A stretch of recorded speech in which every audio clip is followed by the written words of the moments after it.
Apa jadinya kalau rumah yang seharusnya kita dapat berlindung justru menjadi tempat yang berbahaya dan mengancam keselamatan?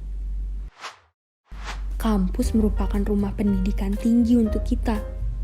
Di sana, kamu bisa bereksplorasi dan mengasah potensi, serta memacu diri untuk memperoleh masa depan yang terbaik.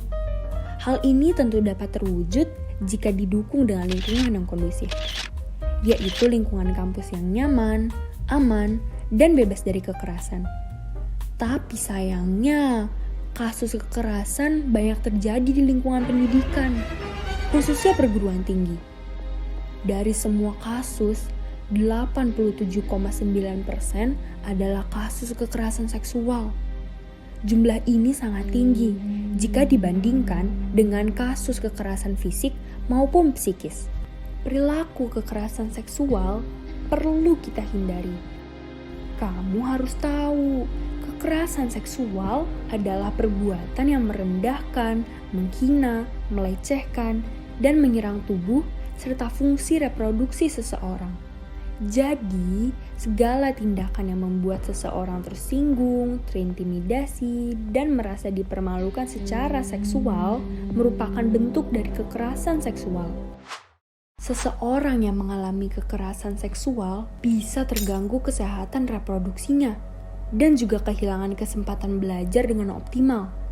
Berdasarkan hasil studi, 79% korban kekerasan seksual akan mengalami trauma dan stres yang mendalam.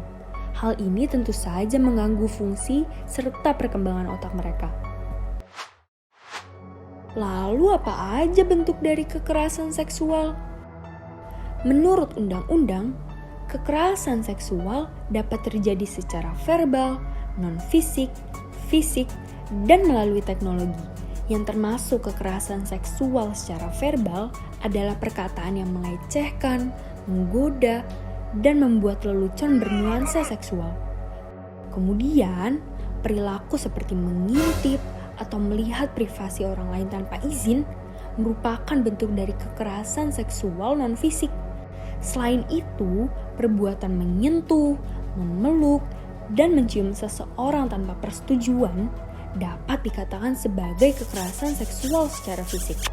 Dan contoh kekerasan seksual melalui teknologi adalah kegiatan merekam atau mengirimkan pesan, gambar, audio, dan video bernuansa seksual. Di balik isu kekerasan seksual, sebenarnya ada sanksi tegas yang menunggu para pelakunya. Jika terbukti bersalah, maka para pelaku akan diberikan surat peringatan, skorsing, pencabutan beasiswa, pemberhentian tetap, dan sanksi pidana sesuai undang-undang yang berlaku.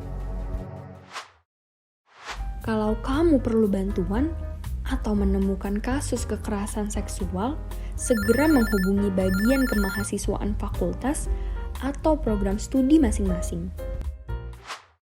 Sebagai bagian dari keluarga UPH, mari kita saling menjaga, menghargai, dan mengasihi baik di dalam maupun di luar lingkungan kampus.